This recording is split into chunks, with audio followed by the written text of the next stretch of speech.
Il y a quelque temps, j'ai vu en ville une campagne d'affichage.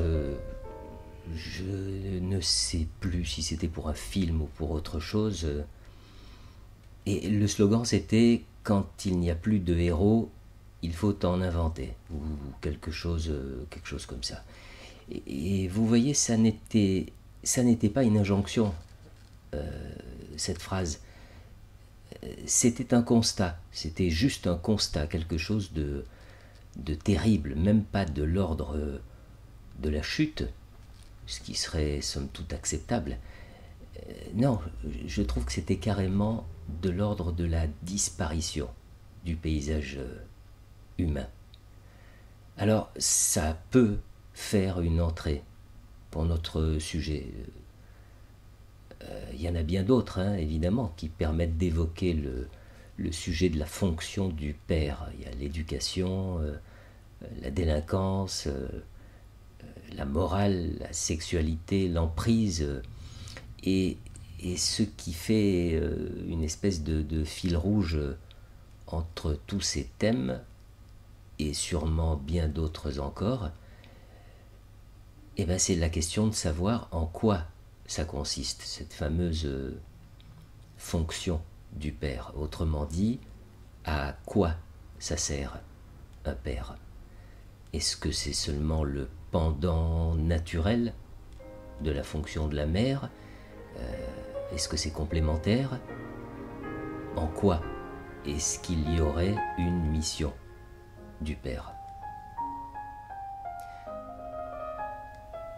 D'abord, il me semble qu'il faut bien séparer bien clairement deux notions que généralement on confond. C'est le rôle d'une part et la fonction d'autre part, un peu comme la différence entre rôle sexuel et fonction sexuelle. Et vous savez que en ce moment et depuis déjà pas mal de mois, c'est un sujet qui fait sacrément débat. Le rôle, c'est quelque chose de relatif. C'est interchangeable. C'est-à-dire que en tant qu'homme, je peux parfaitement décider, je peux choisir de passer l'aspirateur, de faire la vaisselle, de changer la couche de bébé, de lui donner le biberon. Vous voyez, ce sont des comportements. C'est quelque chose de tout à fait concret. Alors, bien sûr, ce rôle, c'est pas quelque chose d'universel. C'est quelque chose qui varie selon les cultures, les sociétés, et même selon les périodes de l'histoire. C'est quelque chose qui varie aussi énormément en fonction des modes.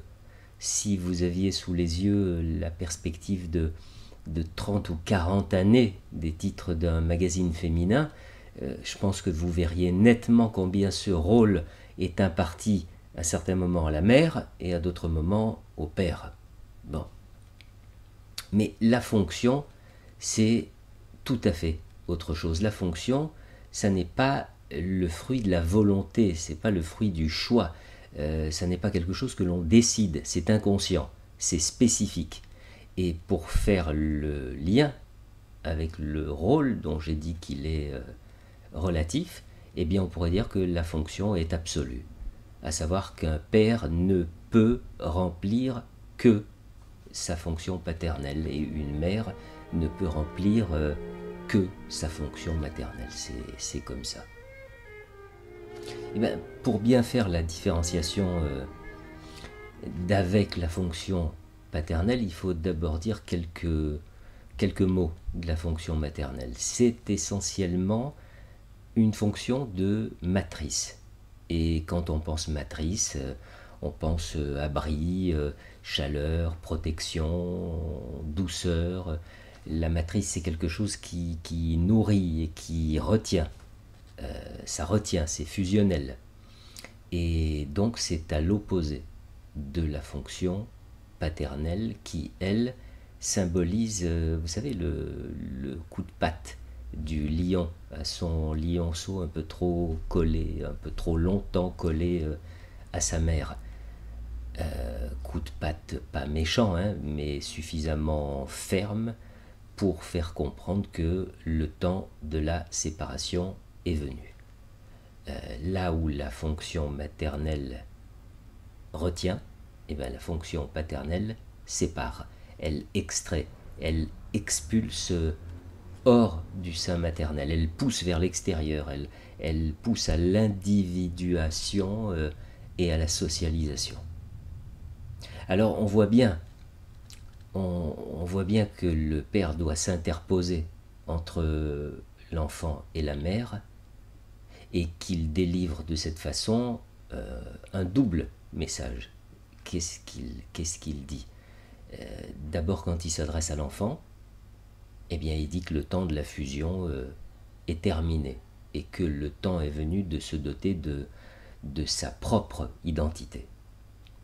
Et puis, il y a le message qui s'adresse à la mère. Et à la mère, il rappelle qu'elle est aussi une femme, sa femme à lui.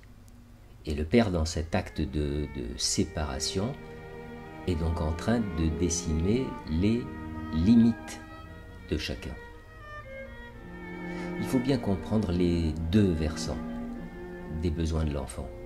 D'un côté, il y a le monde fermé de la relation qu'il entretient avec sa mère et qui lui fait découvrir et exercer sa puissance.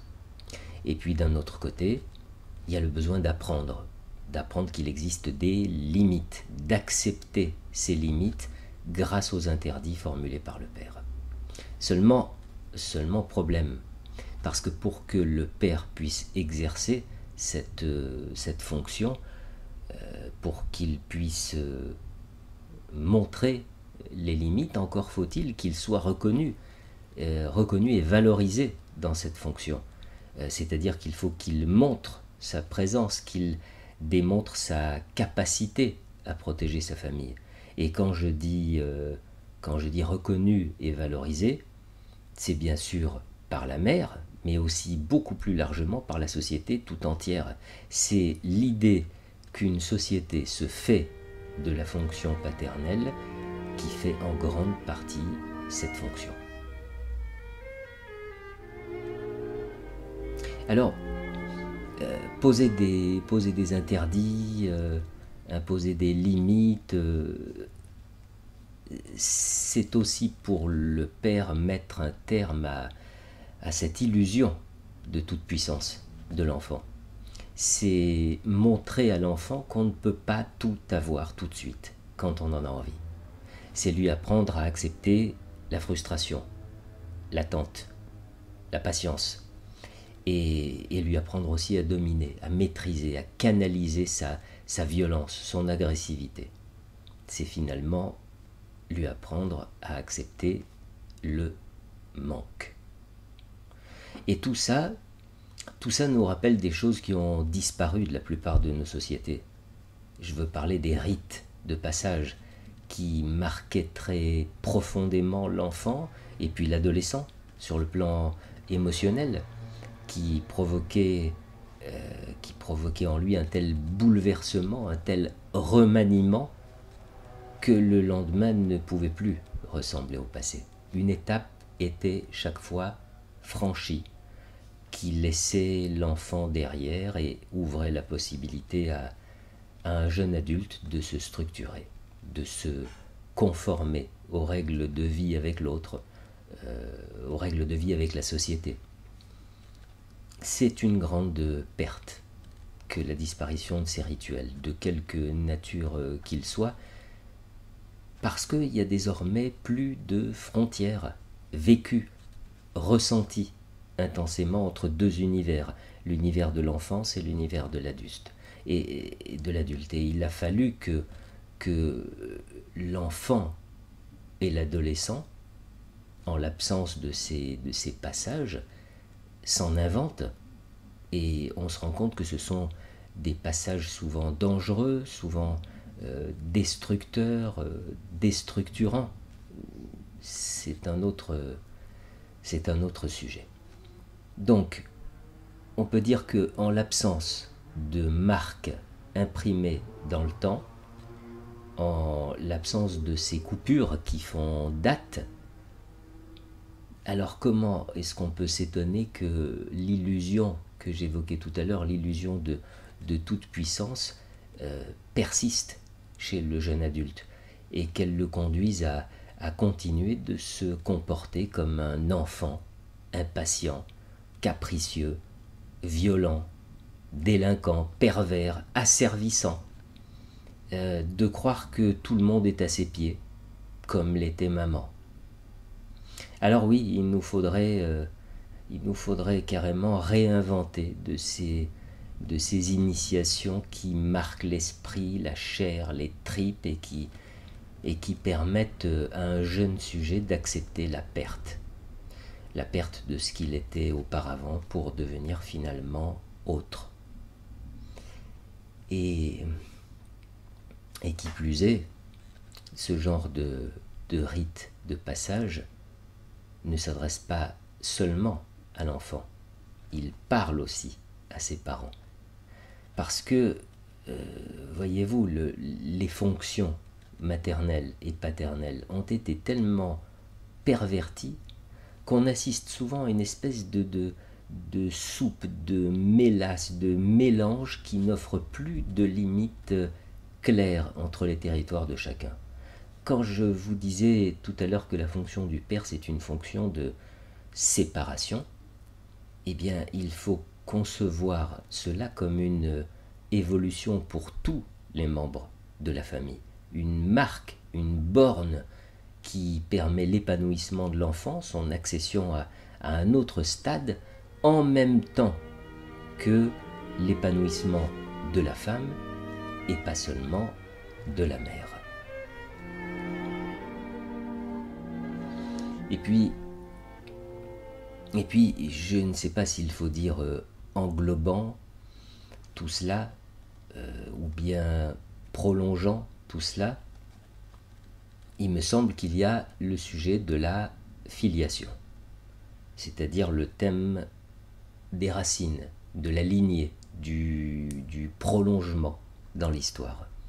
Et ce thème, c'est un sujet qui revient tellement souvent dans le récit des patients en psychothérapie ou en analyse. Un enfant a besoin de savoir qu'il a un père, même si ce père est mort, même s'il est en prison, même s'il est très peu présent. Savoir qu'on a un père, c'est concevoir une place dans l'histoire de l'humanité. C'est presque la possibilité de s'inscrire dans le temps, de se sentir relié, maillon à part entière dans une longue chaîne humaine. Et vous voyez, à l'origine des souffrances auxquelles un analyste est confronté quand il écoute ses patients, eh bien, il y a souvent ce problème de confusion des places, cette capacité ou cette incapacité de la part du père à assumer sa fonction. C'est-à-dire que si le père occupe toute sa place et exerce son juste pouvoir dans la triangulation familiale, eh ben il pousse son enfant vers l'âge adulte. En revanche, s'il démissionne et s'il délègue tous les pouvoirs à la mère, alors il y aura forcément des failles. Parce que dans la structuration de l'enfant, il faut autant de mère que de père.